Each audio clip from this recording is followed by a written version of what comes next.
Maraming salamat, Manu, at ang pagtatanghal ng kilusan. Ngayon po, ipagpatuloy natin ang mga pahayag. Gusto kong tawagin, I would like to call kasamang Reyhana Mohidin ng Philippine-Venezuela Solidarity.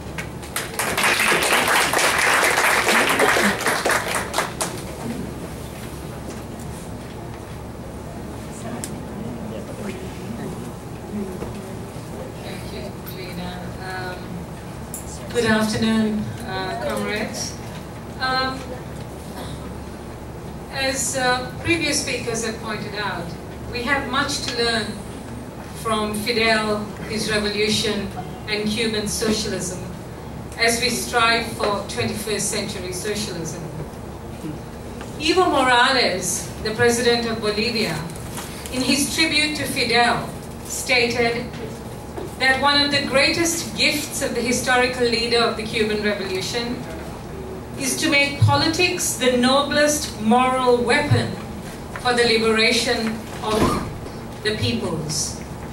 I thought this was a very powerful statement. Politics as a noble moral weapon for liberation. Not politics as squalid pragmatism based on self-interest, of what's doable or the art of the possible. In fact, the history of the Cuban Revolution has been politics as the art of making the impossible possible.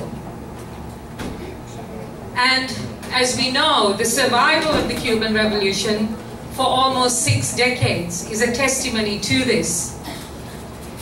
Not only that it was within striking distance of the mighty imperialist United States, but the fact that it survived the dark days of the collapse of the Soviet Union and went through the special period and came out on the other side, still leading, still setting an example to the working people and the oppressed of the world.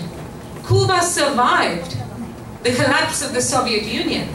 This was an incredible achievement. I know I didn't think Cuba would survive the collapse of the Soviet Union, but it did, which said to us that Cuban socialism was unique, that Cuban socialism was different.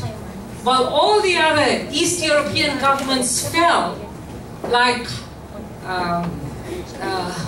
houses of cards, seemingly overnight, Cuba survived.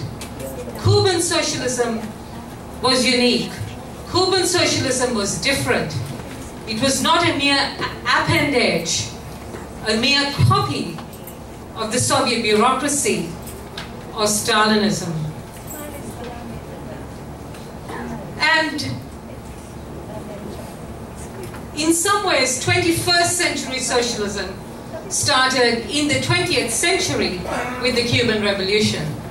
And as Comrade Yalitza Ventura pointed out, the existence of Cuba was an indispensable factor in the Latin American revolutions, from Venezuela to Bolivia to Ecuador and so on.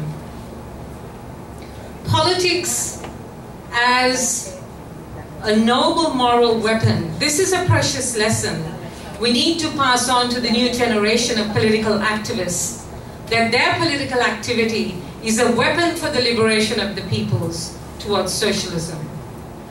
And as other comrades have pointed out, one of the best demonstrations of this, there are so many examples.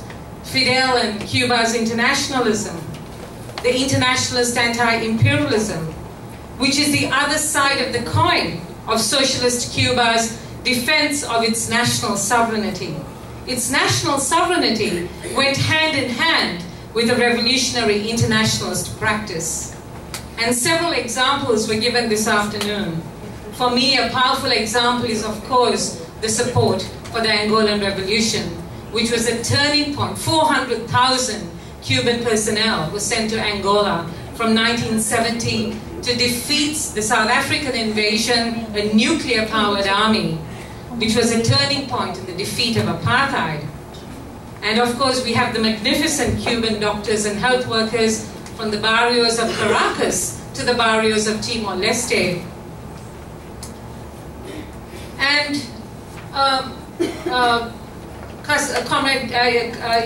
Compañera Yalitza went through the solidarity and collaboration and partnership in Latin America.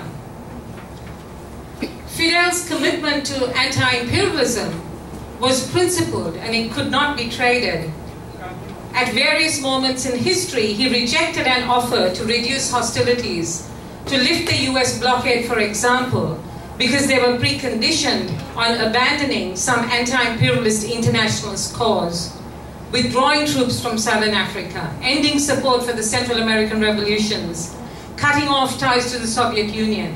These were demands that Fidel would not countenance.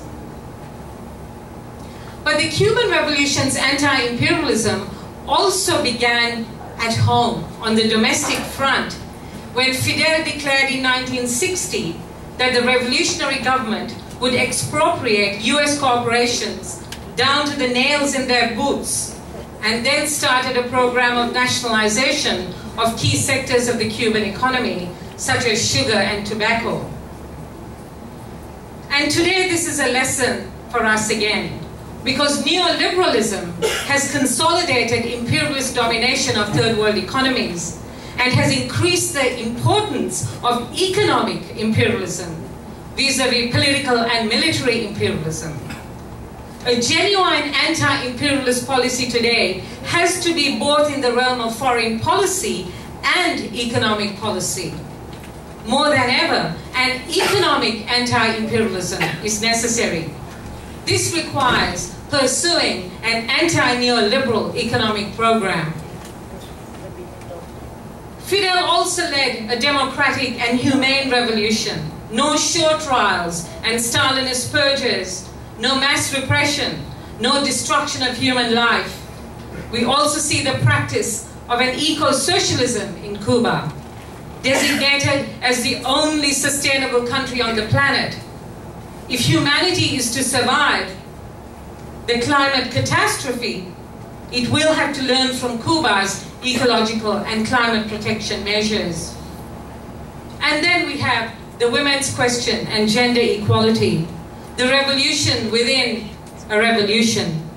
And to some extent, this revolution within a revolution started in Cuba in the 1970s with Cuba's family code, which included the sharing of housework, and continues today in its path-breaking, world-first legislation and practice on LGBTQ rights. Well, the generation that made the 1959 revolution is inexorably passing from the scene. Fidel has gone, and Raul and the others will soon follow. The imperialists hope that Cuba will succumb and capitalism will return. Without a doubt, the Cuban and the Latin American revolutions face tremendous challenges today. So do we, as rightist forces gain greater influence from Donald Trump in the United States to the rise of neo-fascist forces around the world. I will leave the last words to Fidel, frequently alluded to his passing at the last Congress of the Communist Party of Cuba. He said, "I shall soon turn 90. Such an idea would never have occurred to me, and it was never the result of an effort, it was sheer chance. I will soon be like everyone else. We all reach our turn, but the idea of the Cuban communists will remain as proof that on this planet, working with fervor and dignity can produce the material and cultural wealth that humans need, and we must fight relentlessly to obtain this. Viva Fidel! Fidel Castro presente.